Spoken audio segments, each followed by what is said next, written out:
Ari, thanks for joining us as always here on the Watchman Show. Major news, diplomatic relations between the United Arab Emirates and Israel. Ari, tell our viewers what exactly that means and why this is so important. Well, thank you so much for having me on the show, Eric. I always love to be here. And as you say, this is historic news, the UAE and Israel normalizing relations. Since Israel's founding, we've only had two Arab nations engage and recognize the state of Israel and engage in a peace process with Israel and establish diplomatic relations, and that's Jordan and Egypt. So it's been decades since we've seen Arab-Israeli peace essentially move forward, and this is a huge, huge step in that regard, not the least of which is because this wasn't prompted by any conflict or anything like that that took place ahead of time. Rather, the UAE and Israel, after what I would say is well over a decade of quiet discussions, relations, and so forth, have decided to go public and to become two countries that recognize each other's existence and are going to move forward in an effort to do what's best for their people. So let's talk about the details of what this means. So it's not just exchanging embassies. Obviously, there will be a UAE ambassador in Israel and likewise an Israeli ambassador in the Emirates. But we're going to see an economic relationship that I think will be a boon for both countries. We're going to see continued, I say, intelligence sharing between these two countries because, frankly, a lot of the relationship between the UAE and Israel started when they found themselves both in the crosshairs of the Islamic Republic of Iran, which I know we're going to get into a little bit later. So we're going to see this economic relationship. We're going to see perhaps direct flights from the UAE to Israel, people able to come visit from one country to the other without having to stop off in another nation. We're going to see complete recognition of Israel, which means you can travel to the UAE, one of the most prosperous countries on earth and certainly in the Middle East, on an Israeli passport.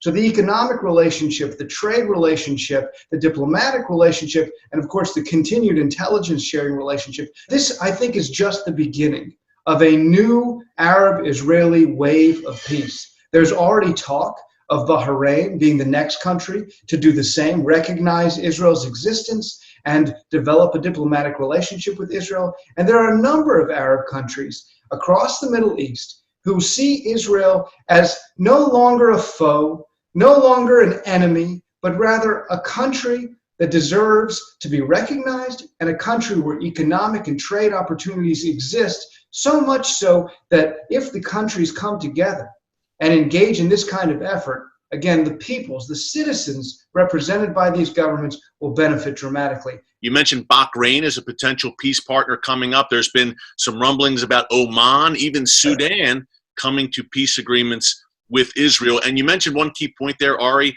Israel as an economic and high-tech powerhouse. Could it kind of rub off on these nations? That's one reason they're doing it. But you also mentioned Iran. Talk about how the threat posed by Iran to the region is another motivating factor for the Sunni Arab nations to have peace with Israel. That's exactly well put, the threat posed by Iran. So Iran seems to have a foreign policy rife with enemies, the West, Israel in particular, but also the Arab states, Saudi Arabia, all the Gulf Arab nations such as the UAE, Bahrain, and so forth. They all are threatened by Iran's Islamist imperialist agenda, specifically Shia Islamic imperialism, okay?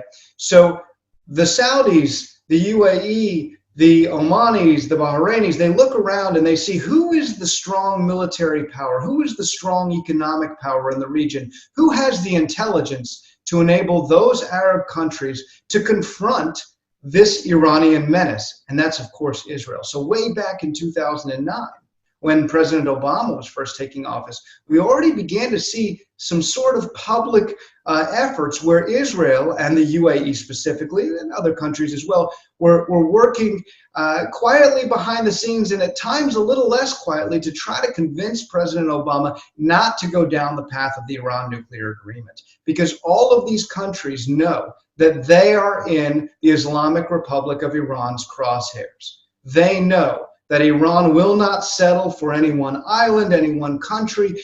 Iran will settle for nothing less than complete regional dominance. And these countries, these Arab countries, they know that they need to have alliances in order to confront this Iranian nemesis. So way back in 2009, the Arabs and the Israelis were already seeking to pressure the Obama administration and ask President Obama not to relent on the diplomatic and economic sanctions campaign against Iran. We all know how that ended. The Iran nuclear accord occurred despite the objections of Israel, the Saudis, the UAE, and so forth. And we all know that that Iran nuclear accord was an absolute disaster. It was a windfall for the Iranians. It didn't stop them from supporting terrorism. It didn't stop them from advancing their nuclear weapons program. So now we have come to a point where the Arabs and Israelis realize that to confront Iran and to make sure that they are not alone as Iran tries to, divide and conquer, if you will, the UAE and Israel have come to this agreement, and I believe we will see more of that as we move forward in the coming months and year. But I think that the dam is going to effectively break now, where the Arab countries are going to say, you know what, if the Palestinians want to come to the table and meet with the Israelis, we support that.